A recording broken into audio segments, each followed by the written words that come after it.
வாய்க்கால் ரிமெம்பரன்ஸ் டே அப்படின்னு சொல்லிட்டு ஒரு டே வந்து அனுசரிக்கிறாங்க.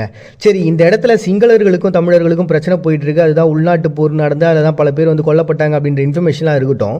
அண்ட் இந்த இலங்கையை பொறுத்த வரைக்கும் அது எப்படி அதனுடைய வரலாறுன்றது ஸ்டார்ட் ஆகுது அப்படின்னு பார்த்தீங்கன்னா, பல நூறு ஆயிரம் வருஷத்துக்கு முன்னாடிலேருந்தே அங்கே வந்து மக்கள் வாழ்ந்துருக்கிறாங்க.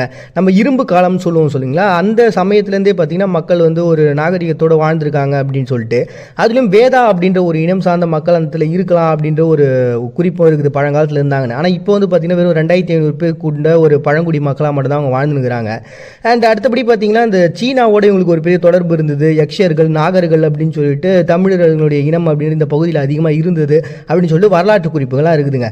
சரி, இப்படி இருக்கக்கூடிய இந்த இலங்கையில் சிங்களவர்கள் அப்படின்றவங்க யார், எதுக்காக வந்தாங்க அப்படின்னு பார்த்தீங்கன்னா, அந்த பகுதியில் இருக்கக்கூடிய இலங்கையில் பழங்குடி மக்கள் இருந்தாங்க. அவங்களோட வங்காளம், ஒரிசா இவங்களோட சேர்ந்த அந்த மக்களும், அதுக்கப்புறம் பாண்டிய நாட்டிலேருந்து வந்த மக்கள், காகேசி இன குழுக்கள், இவங்க எல்லாருமே சேர்ந்து அந்த ஒரு கலப்பினமாக தான் பார்த்தீங்கன்னா சிங்களவர்கள் அப்படின்றவங்க